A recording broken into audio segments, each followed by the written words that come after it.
A staple of classical theism is the Thomistic proof for the existence of God. The argument focuses on the differences between essence and existence. In this video, I will be presenting a simplified version of Edward Feser's rendition of the well-known proof, which he presents in his book, 5 Proofs of the Existence of God. The argument runs as follows. Premise 1. There are objects for which there is a real distinction between its essence and existence. Premise 2. If there are objects for which there is a real distinction between its essence and existence, then there exists a being for which its essence is identical to its existence. Conclusion 1. There exists a being for which its essence is identical to its existence.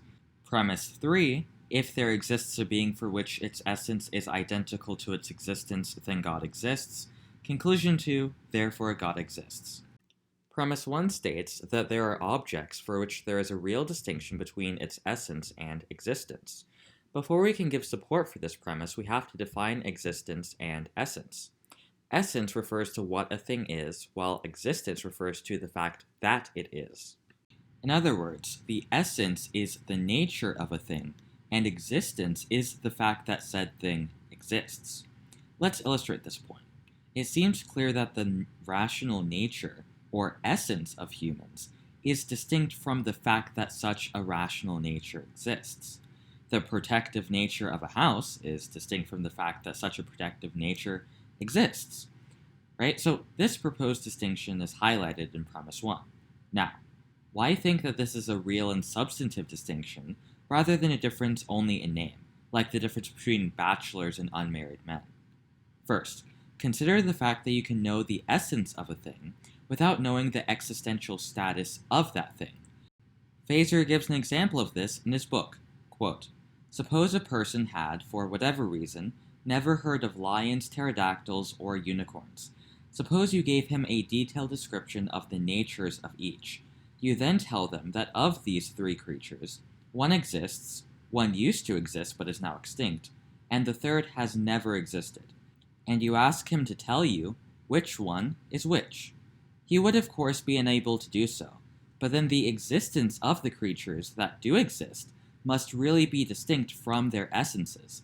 Otherwise, one could know of their existence from merely knowing their essences, for what a thing is part of its objective reality. End quote. Appealing to the fact that we have an incomplete grasp on things' essences doesn't actually circumnavigate this. To quote Feser again, quote, if we suppose that you judge that lions don't exist, perhaps you think they have gone extinct like pterodactyls, or that they are creatures of fiction like unicorns, then while you have judged falsely, you have not misconceived of what it is to be a lion. Yet if the existence of a lion were not distinct from its essence, this would not be the case. Judging it to be non-existent would be as much as to misconceive what it is to be a lion, as judging a lion to be a non-cat. End quote. The second reason we know the distinction between essence and existence is real relates to the contingency of objects. The existence of dolphins is contingent, meaning they exist but they could have not existed. Furthermore, it is possible that dolphins could go extinct in the future. If the existence of a contingent thing like a dolphin was truly not distinct from its essence, then dolphins would exist by their very nature, so dolphins wouldn't be contingent at all, as they would exist necessarily, meaning they could not fail to exist. But since clearly dolphins and other similar beings are contingent, it follows that there is a real distinction between the essence of a thing and the existence of a thing. Please note, this does not imply that a thing's essence and existence can exist separately. Take the radius and circumference of a circle, for example. This is an example Feser gives. There is a real distinction between the radius and circumference, but they cannot exist wholly separately of each other. There is no such thing in mind-independent reality as a thing's essence existing apart from its existence, whatever that would mean, or a thing's existence existing apart from its essence, whatever that would mean. So for these 2 reasons, we can conclude that the distinction between essence and existence is a real one, and thus we can affirm premise 1.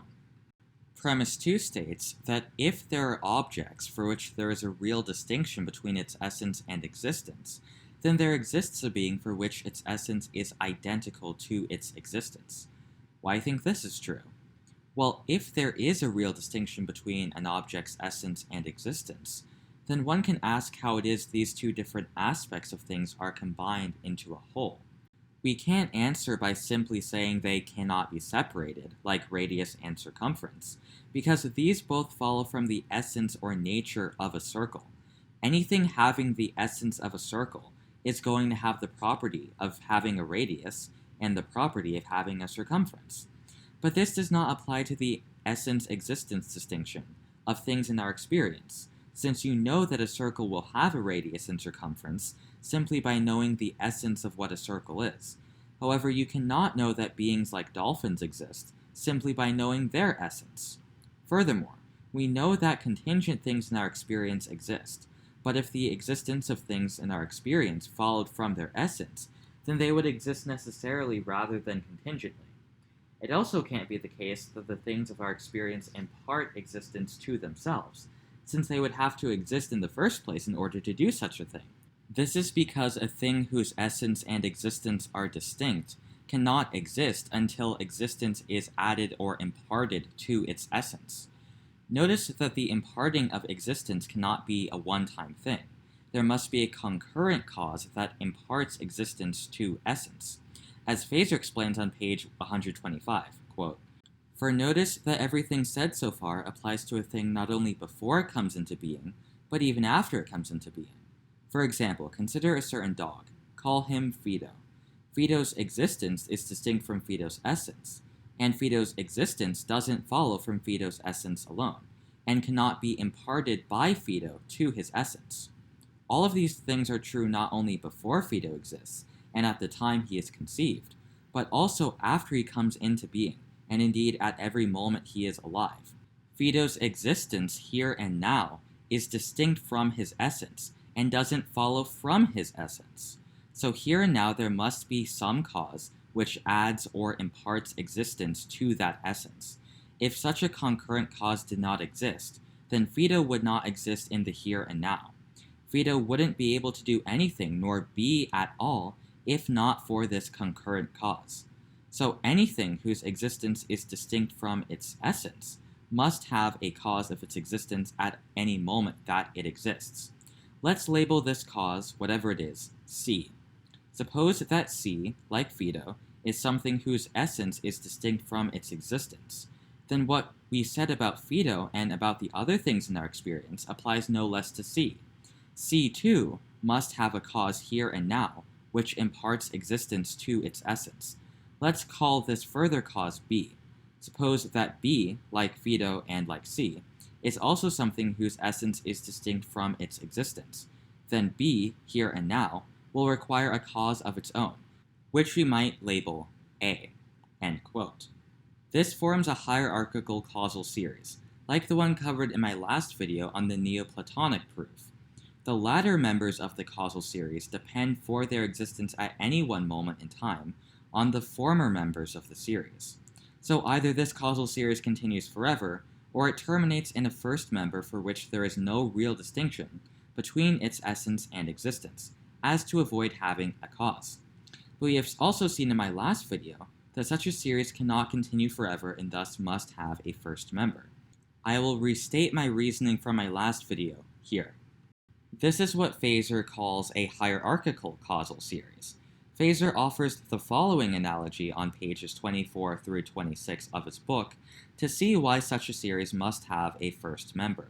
Quote, "Consider once again the coffee cup as it sits on your desk. It is, we may suppose, 3 feet above the air. Why? Because the desk is holding it up. Naturally, but what holds the desk up? The floor, of course, and the floor in turn is held up by the foundation of the house. Since the desk, the floor, and the foundation have no power on their own to hold the cup afloat, the series could not exist in the first place unless there were something that did have the power to hold these intermediaries and the cup through them without having to be held up itself. Or to put it another way, if they have only derivative power to hold things up, then there must be something from which they derive it, something which does not have to derive it from anything else in return, but just has it built in. The sort of first cause that a hierarchical series must have, then, is a cause that has the power to produce its effects in a non-derivative and non-instrumental way. In the case of the cup, where the desk holds it up only because it derives its power from the floor, and the floor from the foundation, none of these things could hold up anything at all unless there were something which holds them up without having to be held up itself. End quote. So then, from the existence of objects for which there is a real distinction between its essence and existence, we can infer the existence of a being such that there is no distinction between its essence and existence. Premise 2 is thus affirmed, and from Premise 1 and Premise 2, it follows that there exists a being for which there is no real distinction between its essence and existence. It could be said that such a being is subsistence existence itself. Premise 3 asserts that this being is God. But why believe that? Well, consider the fact that there can only be one being that is subsistent existence itself. For the sake of argument, let's say there are two of such beings, A and B. It can be asked if there is a specific difference that accounts for them being separate beings. But if A has such a specific difference, then it would not be the case that it's just existence itself. Rather, it would be that which is just existence itself plus that specific difference, and likewise for B. So it is of questionable intelligibility to posit more than one such being that is subsistent existence itself. So we're justified in holding that only one such being exists. It also follows from the fact that there is only one being for which its essence is identical to its existence, that all other things in existence have a real distinction between their essence and existence. And since everything of the latter type depends upon that one thing of the former type, it follows that everything that exists other than that which is subsistent existence itself must be caused by that which is subsistent existence itself. So the first member is unique and the ultimate cause of everything besides itself. That which just is existence itself would also have to exist necessarily, since its very essence would simply be existence, and as such, could not fail to exist. Such a being would then have to be uncaused, since it wouldn't and in fact couldn't have existence imparted to it. To pause for a second, we have shown so far that that which is subsistent existence itself is the unique, necessarily existing, uncaused cause of everything other than itself. That sounds a lot like God already, but let's keep going. Feser shows us on page 127 of his book that this subsistent existence itself must be purely actual. Quote, Fido's essence, for example, by itself amounts only to a potential thing, not an actual thing.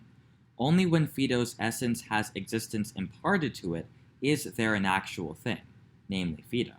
Now, if essence considered by itself is a kind of potentiality, and existence considered by itself is a kind of actuality, then that which just is existence, that which just is subsistent existence itself, rather than merely one derivatively existing thing alongside others, must be purely actual. It could not have some potentiality for existence that needs to be actualized, for then it would not be something which just is existence, but rather merely yet some other thing to which existence must be imparted. End quote. From the pure actuality of subsistent existence itself, it also follows that such a being is immutable, since to change entails actualizing potential. Such a being must therefore be eternal, in the sense of existing outside our space-time continuum, since existing within time entails changeability. Since to be material entails being changeable and existing within time, an immutable and eternal cause must be immaterial, and thus incorporeal, or without any sort of body. Lastly, this first cause must be mindful. Why? Well, consider the question of how the first cause selects which contingent reality to create. It can't be that the cause is of a deterministic variety, since the first cause exists necessarily. But if the set of objects the first cause creates are determined, such that it could not be any other way, then those objects wouldn't be contingent after all. They would be necessary, since they could not fail to exist. But since contingent objects do exist, it can't be the case that the causation is deterministic in this way. But the causation cannot be probabilistic either, i.e., the first cause has a 25% of creating contingent object set A, 15% chance of creating contingent object set B, etc. This sort of probabilistic causation is impossible because the first cause is pure act, as covered before. Hence, it cannot have unrealized intrinsic probabilistic tendencies. To get out of this problem, we have to say that the causation is in virtue of the fitness or value of certain contingent realities to exist. Note that if the first cause is responding to the value of possible worlds in the selection process, it must be a kind of mind. That is, the first cause acts for reasons rather than intrinsically driven causation of deterministic or probabilistic kinds. We thus have demonstrated that that which is subsistent existence itself is the unique, necessarily existing, immutable, eternal, immaterial, and mindful cause of everything other than itself, or what we might call God. Therefore, God exists.